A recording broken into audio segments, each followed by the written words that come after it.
কৃষ্ণ কৃষ্ণ কৃষ্ণ।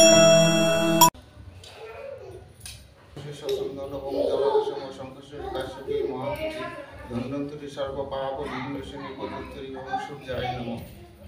এতে গন্ধপুষ্পে সচন্দন ওম জনার্দনে নমঃ। এতে গন্ধপুষ্পে সচন্দন ওম শিব শিবায় নমঃ। এতৎপাদম ওম শ্রী গুরুভ্যৈ নমঃ। এতে গন্ধপুষ্পে সচন্দন ওম নৈবেদ্যে নমঃ। এতে গন্ধপুষ্পে সচন্দন ওম দীপায় নমঃ। এতে গন্ধপুষ্পে সচন্দন ওম প্রদীপে নমঃ।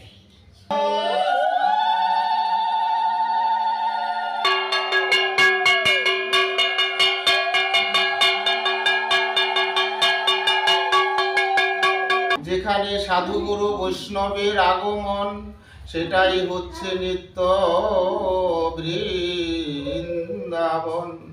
তবে বৃন্দাবনে আসলে রাধারানীর কাছে আত্মসমর্পণ করতে হবে। সকলে এবার হাত তুলে তার আরতি কীর্তন করিব।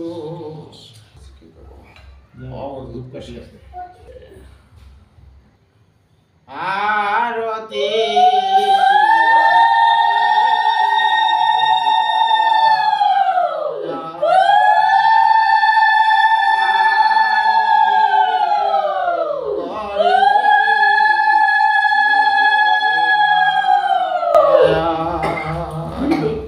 ওরে শঙ্খ বাজে, ঘণ্টা বাজে, মধুর মৃদঙ্গ বাজে, সে শঙ্খ বাজে, ঘণ্টা বাজে, মধুর মৃদঙ্গ সুরে আরতি করে ব্রজ মায়া। আরতি করে ব্রজ মায়া। জয় জয় শ্রীমদ ভগবত।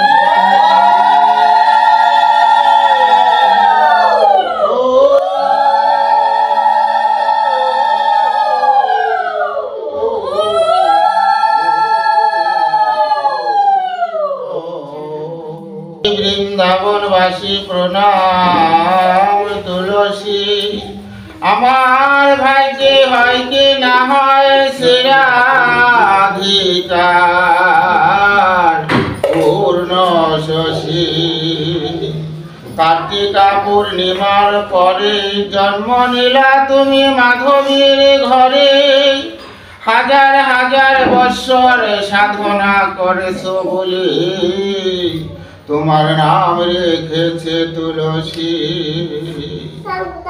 তোমার মহিমা বেদ পুরাণে আছে, শালে গ্রামে শিলা রেখেছ কাছে।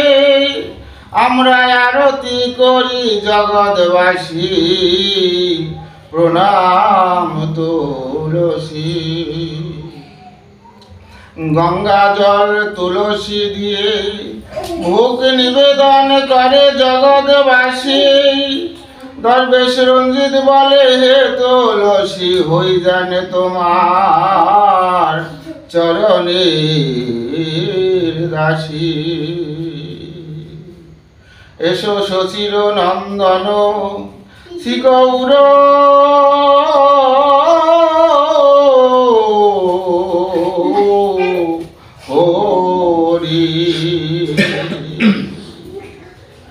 ধনী লোকে ডাকে হরি, সানা সন্দেশ থালা ভরি। আমি ডাকি হে গোবিন্দ, তুলসী পত্র আর নয়ন বাড়ি। ফুল হলো প্রভু তোমার অঙ্গ, করতাল হলো নিত্যানন্দ।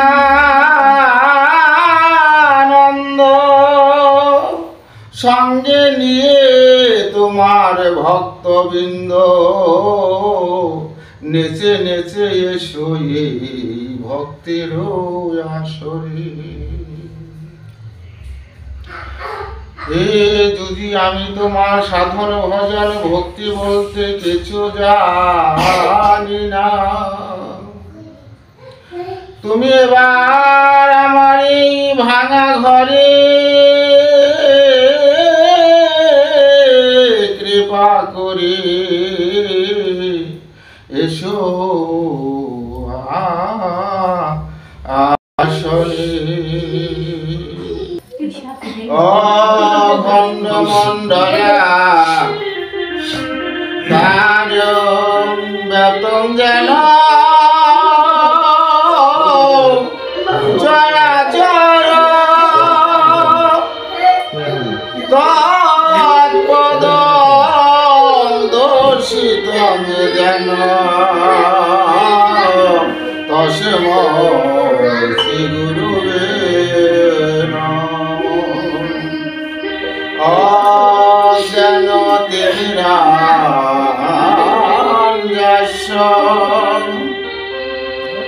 জনঞ্জন শলাকায়া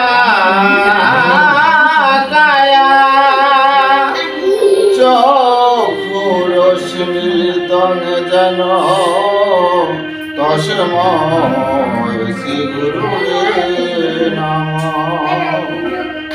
হে কৃষ্ণ করুণা সিন্ধু দীনবন্ধু জগৎপতে গোপেশ গোপিকাকান্ত রাধাকান্তেশ্বরী নমঃ।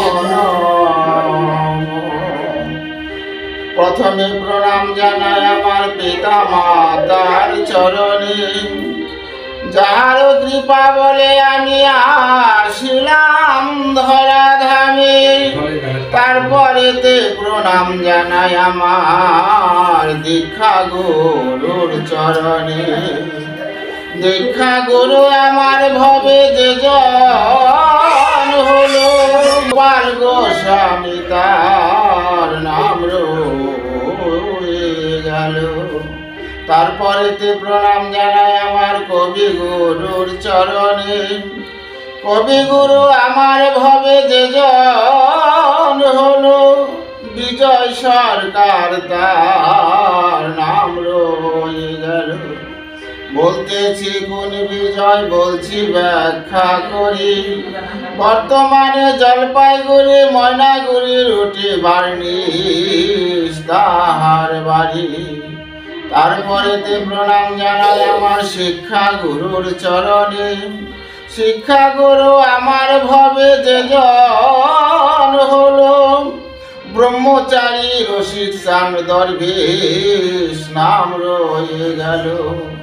এসো গুরু কল্পতর পদে দিও স্থান, তোমার কৃপাতে বাবা গাই শ্রীমদ ভগবত গীতার গান।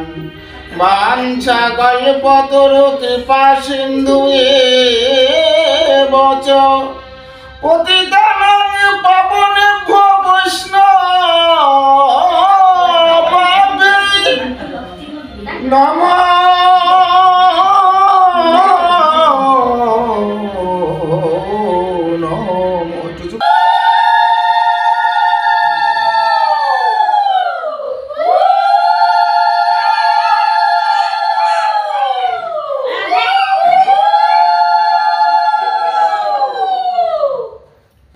ওম নমো ভগবতে বাসুদেবায় নমঃ। অনন্ত কোটি ব্রহ্মাণ্ডে অনন্ত কোটি সাধুগুরু বৈষ্ণবের চরণে আমার অনন্ত কোটি ভক্তি প্রণাম। আমি গান জানি না, লেখাপড়া জানি না বাবা, শাস্ত্র সম্বন্ধে আমার কোনো জ্ঞান নেই। তবে আপনারা বলতে পারেন তুমি এখানে কেন বেশ আসনে বসিয়ে আছো? আমি শুনেছি সাধুগুরু বৈষ্ণবের মুখে অসম্ভব সম্ভব হয়, যদি সাধুগুরু বৈষ্ণবের কিঞ্চিত কৃপা হয়। আপনারা যাহা দিবেন শিরে ধরে আমি তাহাই নিব শিরে ধরে। আপনাদের বস্তুই আমি আপনাদের কাছে ফিরিয়ে দিতে চাই। ওম নমো ভগবতে বাসুদেবায় নমঃ।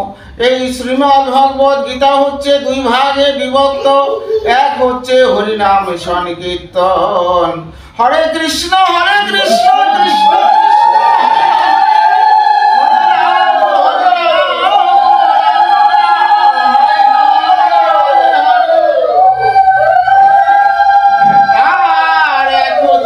বৈষ্ণবীয় পদাবলী রসামৃত। এই বৈষ্ণবীয় পদাবলী রসামৃত আবার দুই ভাগে বিভক্ত। এক হচ্ছে নৈমিত্তিক লীলা রসামৃত, আর এক হচ্ছে নিত্য লীলা রসামৃত। নৈমিত্তিক লীলা রসামৃত কাহাকে বলা হয়? অনন্ত কোটি ব্রহ্মাণ্ডের প্রাণধন ভগবান শ্রীকৃষ্ণ তার শ্রীমতী রাধা রানীকে নিয়ে একবার যে বৃন্দাবনে লীলা করেছে, নৈমিত্তিক লীলা রসামৃত বলা হয়। নিত্য লীলা রসামৃত কাহাকে বলা হয়? যেখানে নিত্য নিত্য সাধুগুরু বৈষ্ণবের আগমন, সেটাই হচ্ছে নিত্য বৃন্দাবন। এই নিত্য লীলায় আস্বাদন করিলে কি ফল হয়? অনেক ভজনা করে, অনেক সাধনা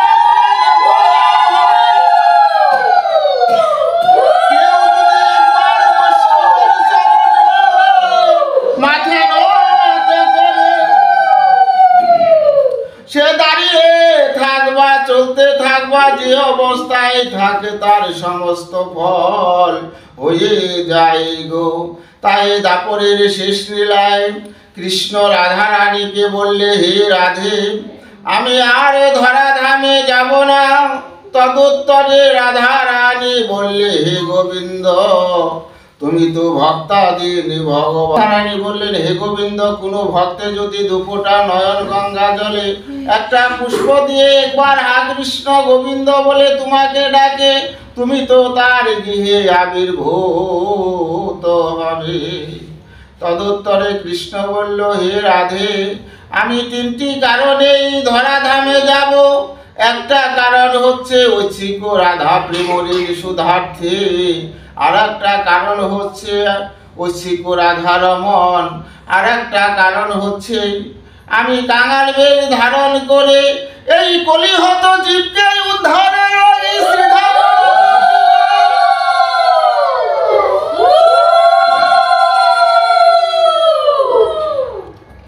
জয়রাধা শ্রীরাধা বলে শ্রীধাম নবদ্বীপে অবতীর্ণ হব। হে রাধে গো, আমি ভক্তের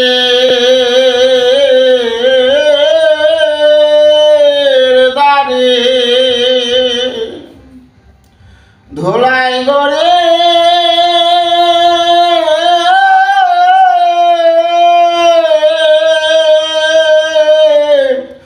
গড়ি দিব। আমি নবদ্বীপে জয় রাধা বলে ভক্তের দ্বারে গড়ে দিব। আমি নিজে কাঁদব,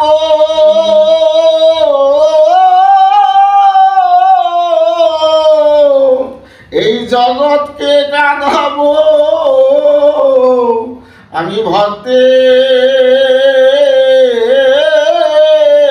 দ্বারে ধোলাই গড়ে দিব। তাই দাপরের লীলা সমাপ্ত করি, কলিহত জীবকে উদ্ধারে লাগিয়ে শ্রীধাম নবদ্বীপে সর্বপ্রথম অদ্বৈত প্রভু এমনি ভাবে শ্রীমদ্ ভগবত গীতা অধ্যয়ন করতেছিলেন।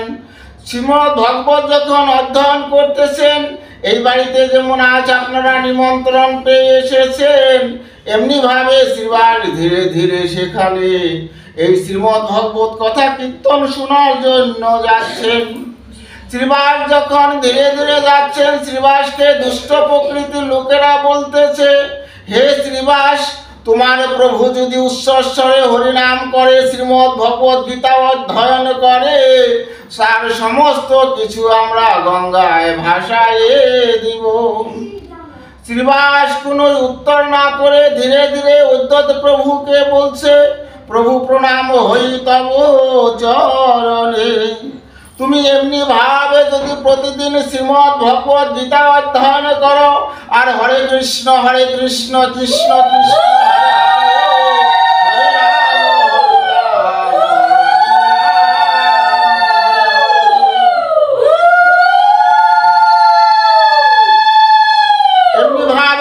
প্রতিদিন হরিনাম করো, গীতা অধ্যয়ন করো, তোমার সমস্ত কিছু দুষ্ট প্রকৃতির লোকেরা গঙ্গায় ভাসাইয়ে দিবে। তদুত্তরে উদ্ধত বললেন, হে শ্রীবাস, এই হরিনামে যদি আমার মরণ হয় তাও তো আমার জীবন ধন্য। কেউ যদি এক অধ্যায় গীতা শ্রবণ করে পরলোক গমন করে, সেও তো পরজন্মে মানুষ হয়ে জন্মগ্রহণ করে। তাই ধুলায় গড়াগড়ি দিয়ে প্রভুকে বলছেন, হে প্রভু, তুমি যদি আবির্ভূত না হও, এই কলির কৌলস থেকে কলির জীব উদ্ধার বা মুক্তি পাবে না। তাই প্রভু দৈববাণী করে জানালেন, হে ঐদ্যত, আমি অচির এই শশী সিন্ধু গর্ভে শ্রীধাম নবদ্বীপে অবতীর্ণ হইতে আসি। গৌর নিতাই ঐদ্য শ্রীবাস পঞ্চতত্ত্ব সঙ্গে করে এই কলিহত জীবকে উদ্ধারের লাগি শ্রীধাম নবদ্বীপে অবতীর্ণ হলেন। ওম নমো ভগবতে বাসুদেবায় নমঃ। শ্রীমদ্ ভগবদ্ গীতার প্রথম অধ্যায় অর্জুন বিষাদ যোগ নামক। ওম নমো ভগবতে বাসুদেবায় নমঃ। মৎস্যগন্ধা অর্থাৎ মাছের পেটে একখানা কন্যা একখানা পুত্র জন্মগ্রহণ করেছে। যখন পুত্রখানা সন্তানখানা রাজার বাড়িতে নিয়ে দিয়েছে, রাজা পুত্রখানা রেখে কন্যাখানা ধীবরকে দিয়ে দিয়েছেন। তবে কন্যা মাছের পেটে জন্মগ্রহণ করেছেন। মাছের পেটে জন্মগ্রহণ করে তার নগদা বাবা সম্পূর্ণ মাছের গন্ধ করছে, একটা মাছের গন্ধ করছে। তখন মণিবরে নিমন্ত্রণ করলেন। নিমন্ত্রণ দেওয়ার পরে বললেন, হে মণিবর, আমার কন্যার অঙ্গ দিয়ে সম্পূর্ণ মাছের গন্ধ করছে এবং এর গন্ধটা কিভাবে যাবে? তবে মণিবররা যখন বৈষ্ণব সভা যেমন আজকে এই বাড়িতে আয়োজন করেছেন, মনে দেখেন, সাধুগুরু বৈষ্ণবের মুখে শুনেছি অসম্ভব সম্ভব হয় যদি সাধুগুরু বৈষ্ণবের কৃপা হয়। সাধুর পরের গুণে সরস হয়ে যায়। এই দেহ যদি কিছু গন্ধ থাকে, থাকবে না। তবে কিভাবে তার গন্ধটা থাকবে না? খেয়াঘাট পার হওয়ার জন্য কোনোদিন কোনো বৈষ্ণব না একদিন না একদিন আসবে। কোনো বৈষ্ণবের যদি পরশ পায়, সেই পরশ গুণে এই শরীরে তার আর মাছের গন্ধ থাকবে না। এই শক্তির পুত্র পরশরমণি ধীরে ধীরে যখন ওখান থেকে যাচ্ছে, মৎস্যগন্ধা তখন তো অপূর্ব সুন্দরী একটা মেয়ে দেখে বলল, তোমার পরিচয় কি? বলল, আমি তো ধীবরের মেয়ে, আমি ধীবরের মেয়ে অর্থাৎ জেলের মেয়ে। তবে তুমি এখানে কেন? তুমি আমার সঙ্গে চলো, আমার সঙ্গে যদি যাও তবে তোমার সকল মনোবাসনা পূর্ণ হবে। বলছে, না না, আমার পিতা আছে, আমি পিতাকে না বলে আমি কখনোই তোমার সঙ্গে যেতে পারবো না। কি করলেন? এই কুয়াশা তৈরি করলেন। কুয়াশা তখন ছিল না। নদীর মধ্যে তার সাথে মিলন হওয়ার পরে এই ব্যাসদেবের জন্মগ্রহণ করলেন। যে শাস্ত্রই শ্রীমদ্ ভগবত 18টা পুরাণ, 32টা উপনিষদ, 9টা গ্রামার, এই ব্যাসদেবের রচিত।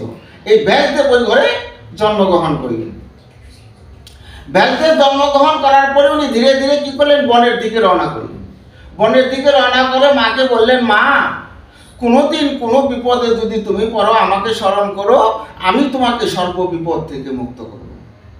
তবে এই মৎস্যগন্ধা বললেন, তাহলে আমার গতি কি হবে? পরশরমণি বললেন, তোমাকে এখন শান্তিপুরের রাজা শান্তনু রাজা বিবাহ করবে, তোমার শরীরে আর এই মৎস্যগন্ধের গন্ধ থাকবে না।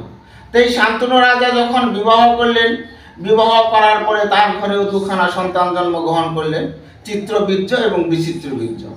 চিত্রবীর্য দেবতাদের সাথে যুদ্ধ করে ধুলায় দূষিত হয়ে গেলেন, অর্থাৎ মৃত্যু সজ্জায় শহীদ হয়ে গেলেন। তখন তার নাম হলো সত্যাবতী। তখন আর মৎস্যগন্ধা নাম রইলেন না। সত্যাবতী যখন নাম হলেন, তখন বড় ছেলে তার পরলোক গমন করলেন। বিচিত্রবীর্য আছেন, এই বিচিত্রবীর্য রাজত্ব করবে সন্দেহ করলেন। বিশ্বকে বললেন, বিশ্ব, তুমি বিচিত্রবীর্যকে বিবাহের জন্য তুমি দিন ধার্য করো। এই বিচিত্রবীর্যকে যখন বিবাহ করালেন, তাকে দুইখানা বিবাহ করলেন। দুইখানা বিবাহ করানোর পরে সে অতিরিক্ত স্বামী মিলনের সঙ্গে লিখছে শাস্ত্রের মধ্যে যক্কা হয়ে তিনি পরলোক গমন করলেন। আর বিশ্ব আগে প্রতিজ্ঞা করেছিলেন, আমি সারা জীবনেও কোনোদিন বিবাহ করব না। যখন বিশ্ব প্রতিজ্ঞা করলেন, ভগবান দেবতারা সকলেই আশ্চর্য হয়ে গেলেন। বিশ্ব, তুমি প্রতিজ্ঞা করলে সারা জীবনে তুমি বিবাহ করবে না? এবং তার পিতা এই শান্তনু রাজা তাকে একটা আশীর্বাদ করলেন, বাবা, তুই যেহেতু এত বড় প্রতিজ্ঞা করেছ, আমি তোকে আশীর্বাদ করি, তুই যখন খুশি তখন মরতে পারবি, এই আশীর্বাদ আমি তোর করে যাচ্ছি। তাই বিচিত্রবীর্য উনি যক্কা হয়ে উনিও মারা গেলেন। তখন এই সত্যাবতী বললেন, বিশ্ব, বাবা, আমাদের সংসারে তো বাতি দেওয়ার মতো কেউ আর রইল না, একজন সংসারে যদি ছেলে সন্তান না থাকে, কেউ সংসারে বাতি দেবে, কেউ একটু হরিনাম শোনাবে, শেষের দিনে কেউ একটু বৈকুণ্ঠ নদী পাঠ করে দেবে। বলছে বাবা তুমি একটু বিবাহ করো। বিশ্ব বলছে না মা, আমি তো আগেই প্রতিজ্ঞা করেছি যে আমি বিবাহ করব না, আমার এই জীবনে বিবাহ করার আর ইচ্ছে নেই। তবে এই সত্যাবতী বললেন বাবা তবে আমার একটা সন্তান আছে, আমি তাকে একটু স্মরণ করি, তার দ্বারা যদি সন্তান হয় তাতে আমাকে বংশ তো বাতি দেওয়ার মতো কেউ থাকবে। বলছে ঠিক আছে মা, স্মরণ করো। এই যে এই ব্যাসদেব যখন বনে চলে গেলেন, বনে চলে যাওয়ার সময় তো বলেছিলেন মা তুমি যদি কোনোদিন কোনো বিপদে পড়ো আমাকে স্মরণ করো, আমি তোমাকে সেই বিপদ থেকে রক্ষা করব। এই যখন এই সত্যাবতী এই বিশ্ব স্মরণ করেছে ব্যাসদেবকে, ব্যাসদেব এসে মাকে প্রণাম করে বলছে মা প্রণাম হই তব চরণে, তুমি আমাকে কেন স্মরণ করেছো? মাকে স্মরণ করেছে যে আমার বংশে বাতি দেওয়ার মতো কেউ নেই, যদি একটা সন্তান জন্ম দাও এই সন্তানের দ্বারা হয়তো আমার বংশে বাতি দেওয়ার মতো কেউ থাকবে। বলছে ঠিক আছে মা, আমি একটা সন্তান জন্ম দিয়ে যাচ্ছি। তবে যখন সন্তান জন্ম দিলেন, সন্তান জন্ম দেওয়ার পরে বললেন মা আজ আমি যে সন্তানখানা জন্ম দিলাম এই সন্তানখানা হবে জন্ম অন্ধ, মানে চোখে দেখবে না। বলছে বাবা যদি জন্ম অন্ধ হয় তবে সংসার করবে কি করে, আমাদের রাজত্ব করবে কি করে? আমাদের রাজত্বর জন্যই তো আমি একটা সন্তানের আক্ষেপ করেছি। বলছে মা এটা তো আমার দোষ নয়, এটা তোমার পুত্রবধূর দোষ। কারণ তোমার পুত্রবধূ চোখ বুঝেছিল, চোখ বুঝে যদি কেউ বাবা সন্তান আদি জন্ম দেয় সে সন্তানই হবে বাবা জন্ম অন্ধ। শাস্ত্রে প্রমাণ লিখছেন।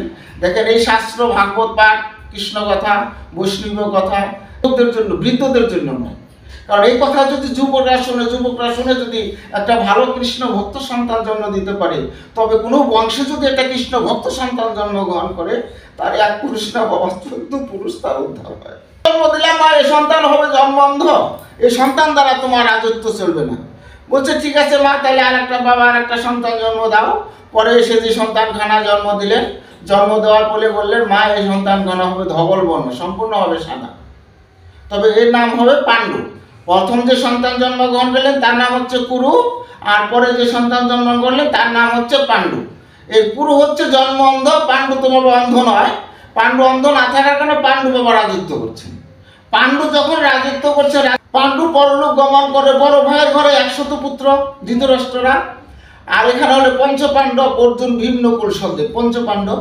এই পঞ্চপাণ্ডবকে বলছেন যে আমার বাবা জন্ম অন্ধ ছিল, জন্ম অন্ধ হওয়ার কারণে রাজত্ব করতে পারে নাই। তোমার বাবা রাজত্ব করেছে, কিন্তু এখন তোমার বাবা মৃত্যুর পরে যেহেতু আমরা আছি, আমরা বিনা যুদ্ধে নাই দিব সুসাগ্র মেদিনী। এই যে অর্জুন পঞ্চপাণ্ডবের সঙ্গে আর ধৃতরাষ্ট্রের সঙ্গে যে যুদ্ধ হলো, এই যুদ্ধটাই হচ্ছে শ্রীমদ্ ভগবদ্ গীতা।